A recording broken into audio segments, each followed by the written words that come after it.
स्वागत है आपका क्रेज़ी माइंड्स में।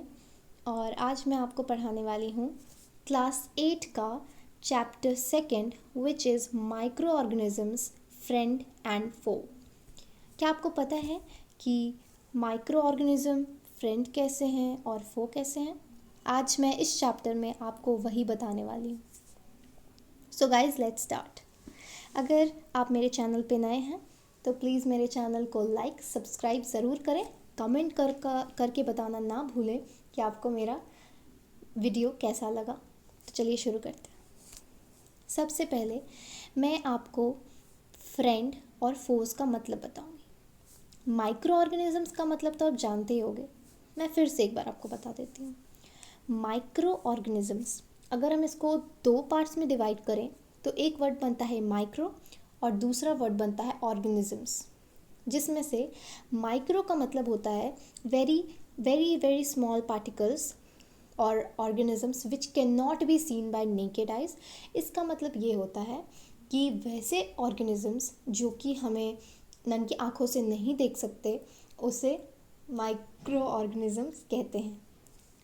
वो हमारे लिए फ्रेंड कैसे हैं और वो कैसे हैं, चलिए बताती हूँ।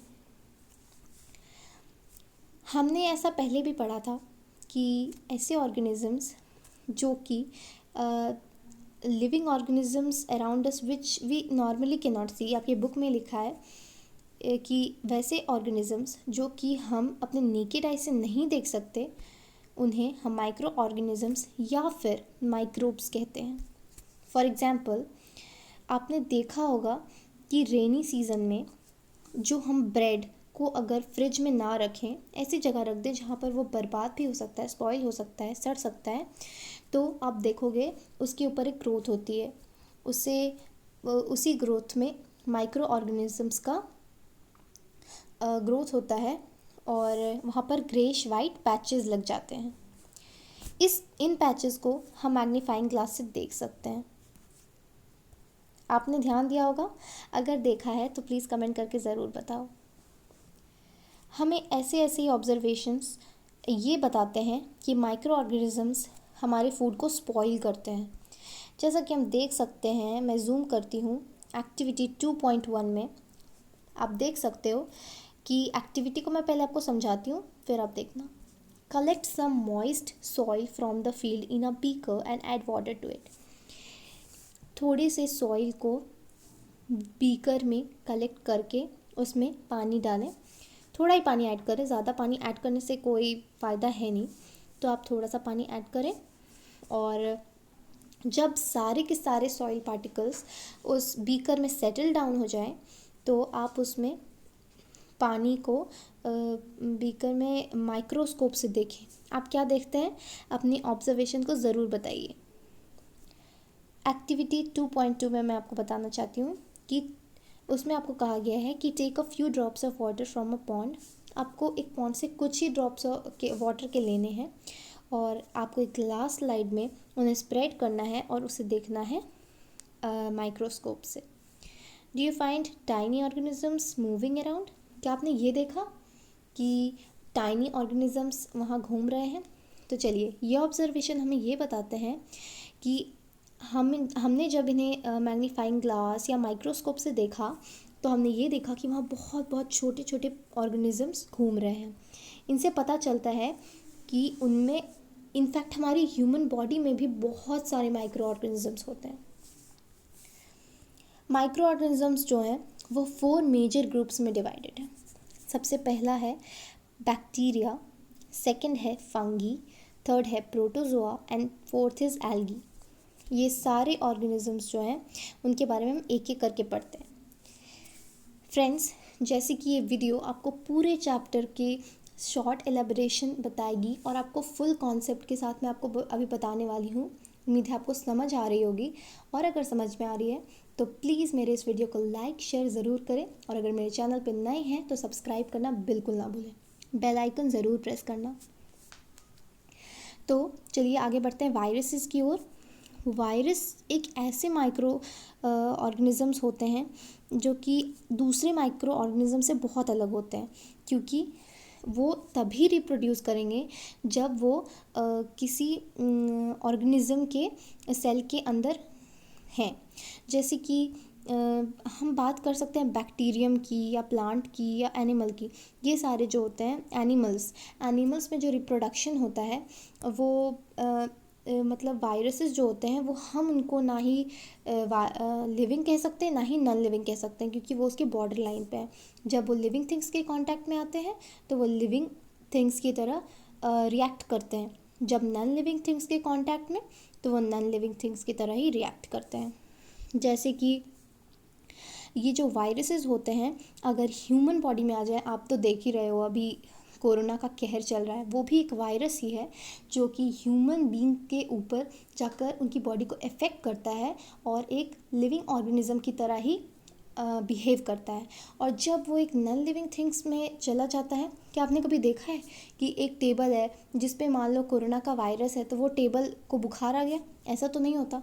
जी बिल्कुल, आपने सही सुना, वो उस पे जाकर नॉन लिविंग की तरह एक्ट करता है।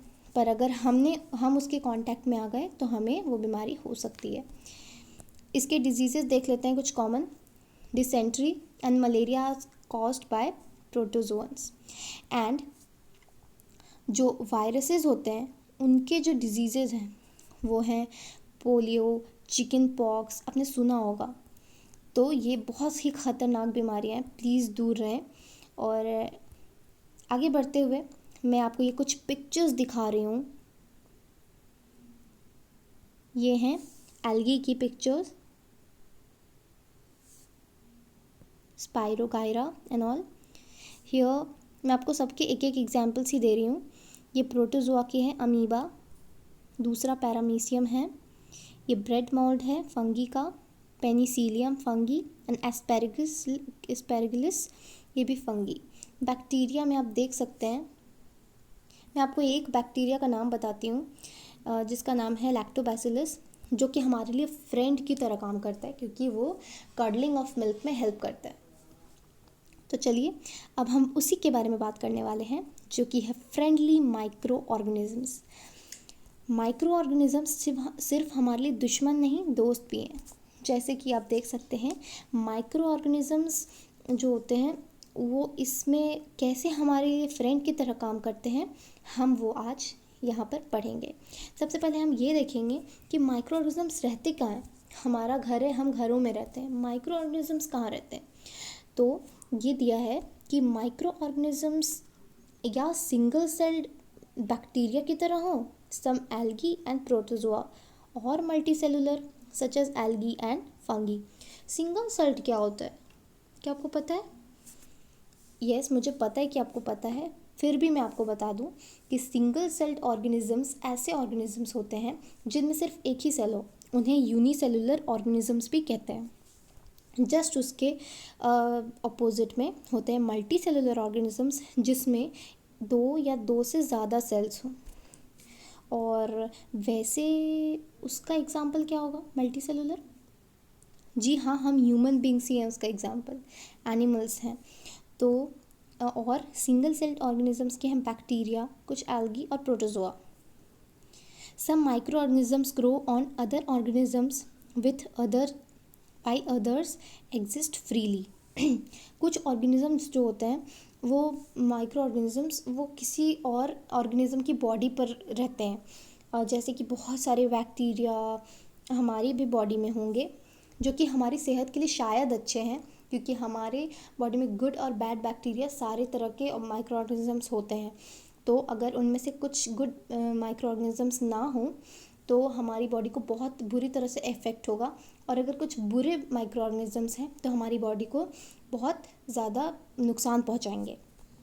तो वो या तो किसी ऑर्गेनिज्म के दूसरे लिविंग ऑर्गेनिज्म पे रहते हैं या फिर वो फ्रीली एग्जिस्ट करते हैं। अब हम बात करेंगे माइक्रो ऑर्गेनिजम्स के बारे में और हमारे बारे में, हमसे कैसे जुड़े हुए हैं। तो हम बात करेंगे making of curd and bread के बारे में। Making of curd and bread ये तो बात की बात है, उससे पहले ये सुन लो, ये जो माइक्रो ऑर्गेनिजम्स होते हैं ये अगर ना रहें तो हमारी धरती एक शमशान बन के रह जाएगी, जिसमें बहुत सारे डेथ जो होगी वो बॉडी सड़ेगी ही नहीं। ऐसा कैसे हो सकता है? जो बॉडी है उसको डिकम्पोजिशन करना बहुत बहुत बहुत ज़रूरी होता है। और ये डिकम्पोजिशन कौन करते हैं? ये डिकम्पोजिशन माइक्रो ऑर्गेनिजम्स ही करते हैं।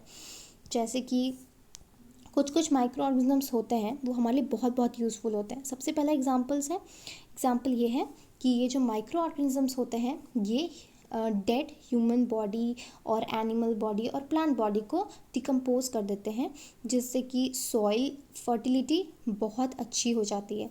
जैसे कि आप याद करो कि that bacteria are also used in the preparation of medicines.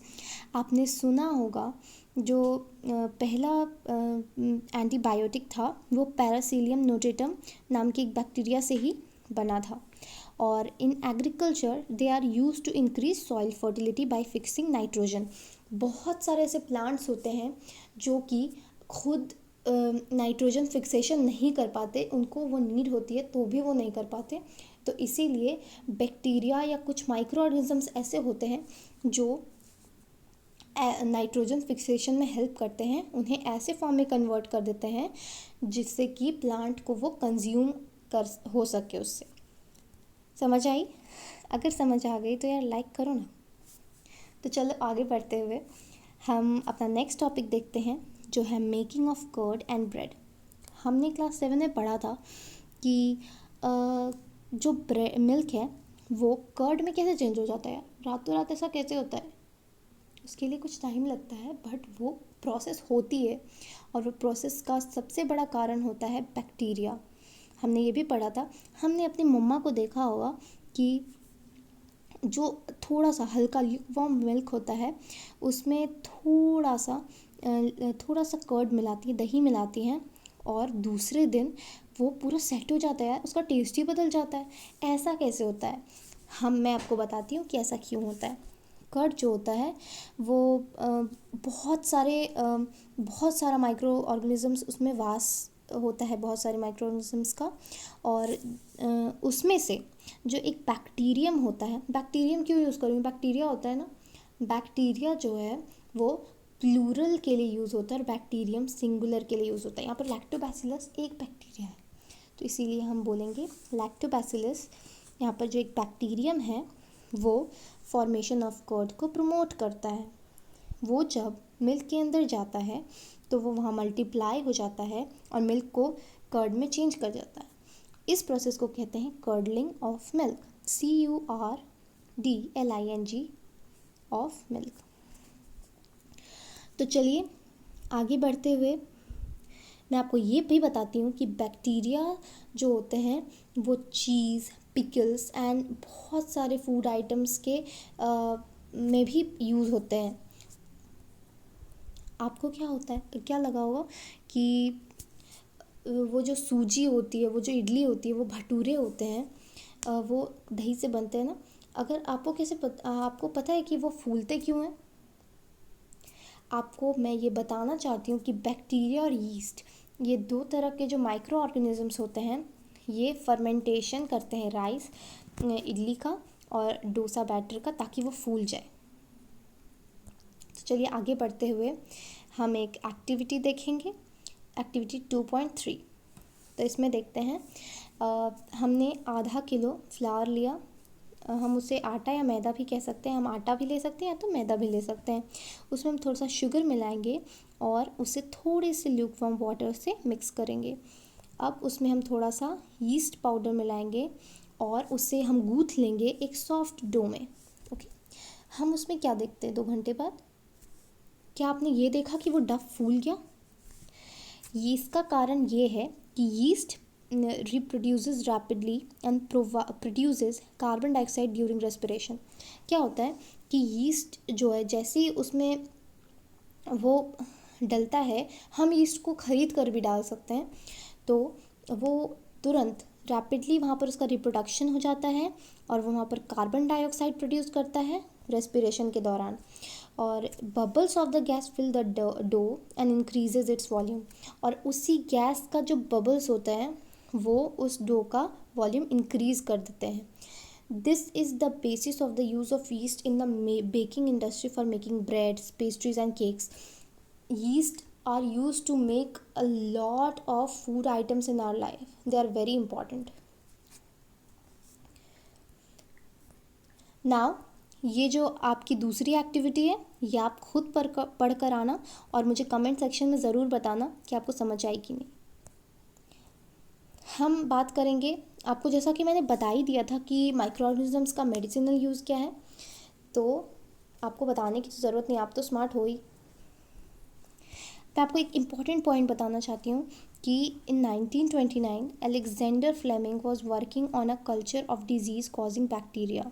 Suddenly he found the spots of a little green mould in one of his culture plates. He observed the presence of mold prevented the growth of bacteria. In fact, it also killed many of these bacteria. From this, the mold penicillin was prepared. जैसा कि मैंने आपको बताया, पहले ही बता दिया ना, आप पहले से जानते हो. तो देखो, मैंने आपको एंटीबायोटिक्स के बारे में बताया, एंटीबॉडीज़ के बारे में बात करते हैं. वैक्सीनेशन क्या होती है? वैक्सीनेशन अभी हो रही है सभी लोगों की, फिर 1 तारीख से बहुत आपकी भी होने लगेगी. तो when a disease carrying microbe enters our body, the body produces antibodies to fight the invader. जब भी एक डिजीज़ कॉजिंग माइक्रोब हमारी बॉडी में एंटर होता है तो हमारी बॉडी एंटीबॉडीज़ बना लेती है ताकि वो जो बाहर से माइक्रो ऑर्गेनिजम्स या फिर माइक्रोब्स आए हैं वो उनसे हम फाइट कर सकें, हमारी बॉडी कमज़ोर ना पड़े. और जब वो बीमारी हमें दोबारा होती है तो वही एंटीबॉडीज़ हमारी बॉडी में प्रेजेंट होती हैं और दोबारा वो उस डिज़ीज़ को फाइट करती हैं और अंदर आने से रोक लेती हैं. अगर डेड और वीकेंड माइक्रो ऑर्गेनिजम्स एक हेल्दी बॉडी में एंटर करते हैं तो वो बॉडी जो है वो फाइट करती है और मार डालती है invading bacterias by producing suitable antibodies. ये एंटीबॉडीज़ बहुत ज़रूरी हैं, देख लो आप. मैं आपको बताना चाहती हूँ कि एडवर्ड जेनर जो थे वो उन्होंने वैक्सीन का डिस्कवरी किया फॉर स्मॉल पॉक्स इन 1798. तो मैं आपको इसकी कहानी बताना चाहती हूँ. एडवर्ड जेनर जो थे वो एक बार दूध लेने को गए तो वहाँ पर देखा कि एक गाय से जब एक आदमी दूध निकाल रहा था तो उसमें उसे स्मॉल पॉक्स हुआ पड़ा था. और उस वक्त पूरे मतलब पूरी दुनिया में ही समझ लो आप कि स्मॉल पॉक्स का बहुत ज़्यादा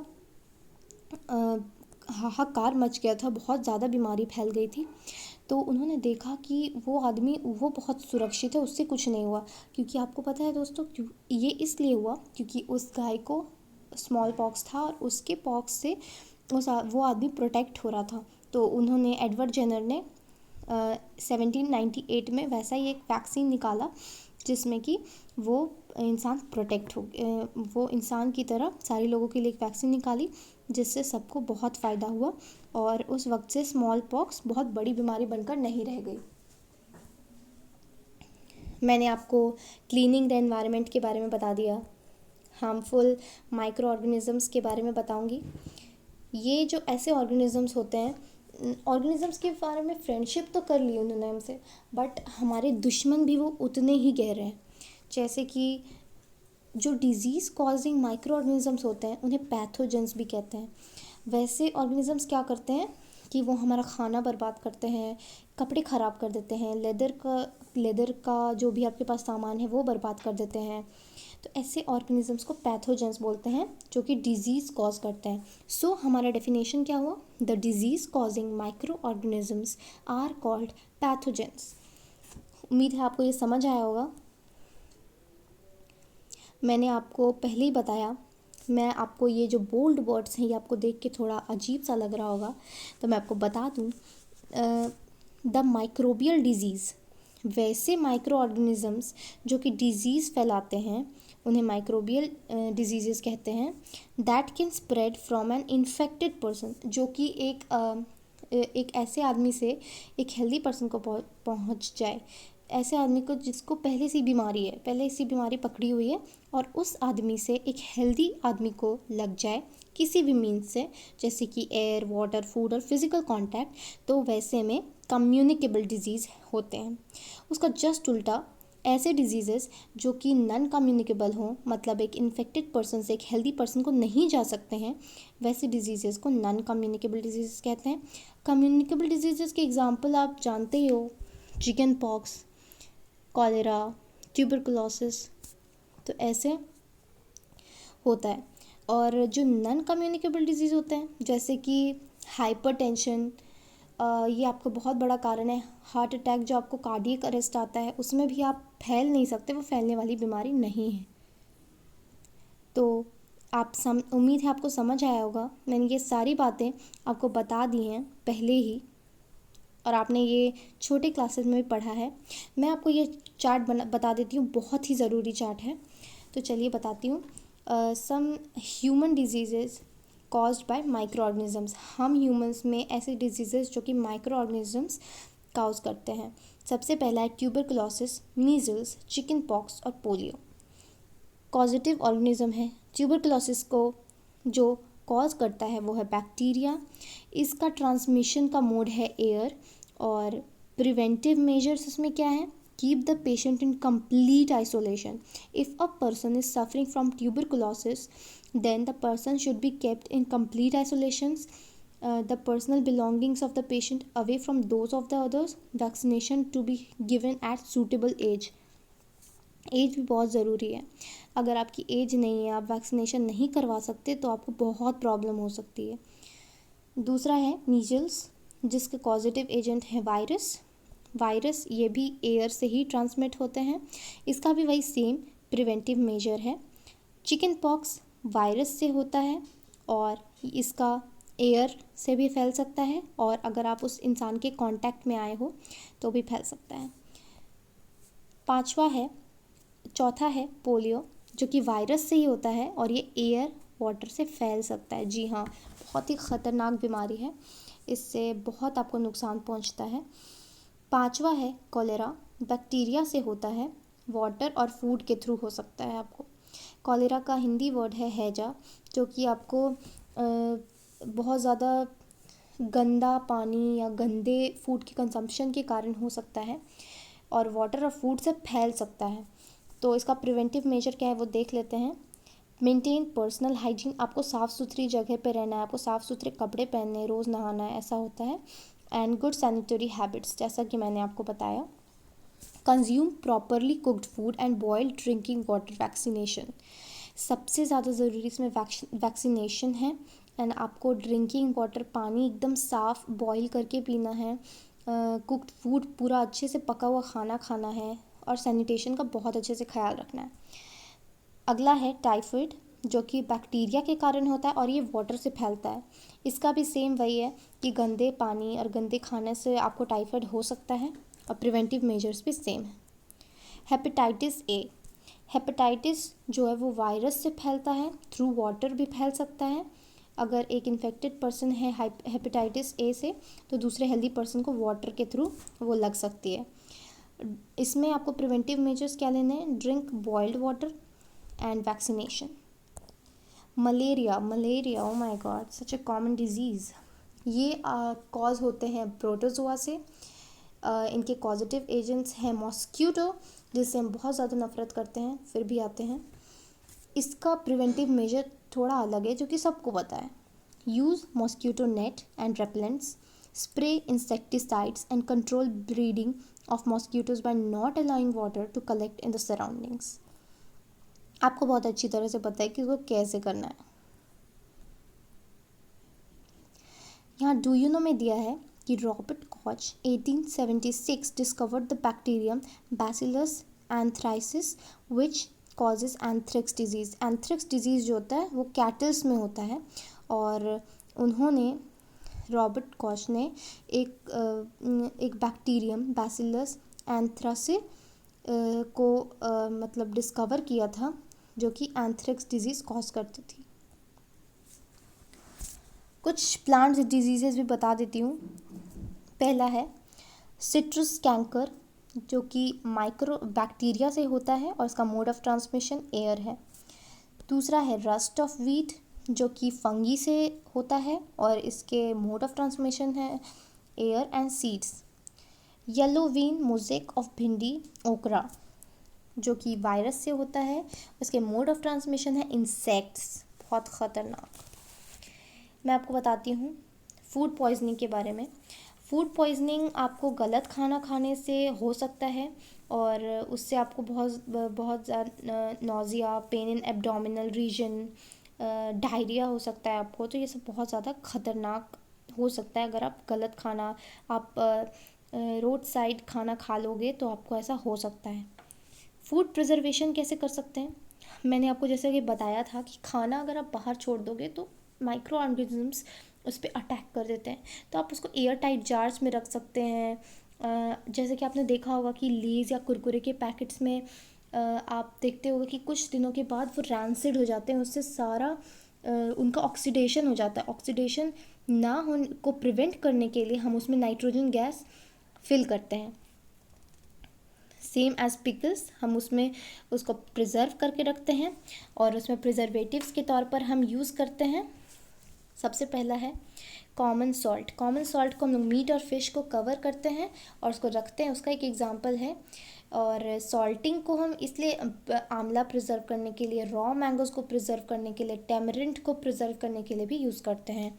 शुगर को हम जैम्स, जेली, स्क्वैशेस को प्रिवेंट करने के लिए यूज़ करते हैं, क्योंकि ये उनमें मॉइस्चर का कंटेंट जो होता है वो रिड्यूस कर देता है, जिससे कि ग्रोथ ऑफ बैक्टीरियाज कम हो जाती हैं। थर्ड है by oil and vinegar. Vinegar या ऑयल से भी हम फूड को प्रिजर्व कर सकते हैं, जैसे कि vegetables, fruits, fish and meat are often preserved by oil and vinegar. Heat and cold treatments. आप हीट एंड कोल्ड ट्रीटमेंट्स जैसे कि आप देख लो, मिल्क जो होता है आफ्टर पैस्चराइजेशन वो आप कंज्यूम कर सकते हो, समझे। अगर आप पैस्चराइज मिल्क पी रहे हो और आप उसको बॉयल नहीं कर रहे हो तो आपको कोई दिक्कत नहीं होगी। बट अगर आप पैस्चराइजेशन नहीं कर रहे हो और आप डायरेक्ट उस मिल्क को पी रहे हो तो वो दूध जो है आपको बहुत तरह से नुकसान पहुंचा सकता है। और आप अगर पैस्चराइजेशन कर लेते हो तो ये माइक्रोब्स की ग्रोथ को बहुत कम कर देता है। और ये जो प्रोसेस है ये लुइस पैस्चर के द्वारा सबसे पहले डिस्कवर किया गया था और उन्हीं के नाम पर इसका नाम पड़ा है पैस्चराइजेशन मेथड। अगला है स्टोरेज एंड पैकिंग। हम फूड को अच्छे से सील करके एयर टाइट पैकेट्स में रख सकते हैं ताकि उसमें माइक्रोब्स का अटैक ना हो।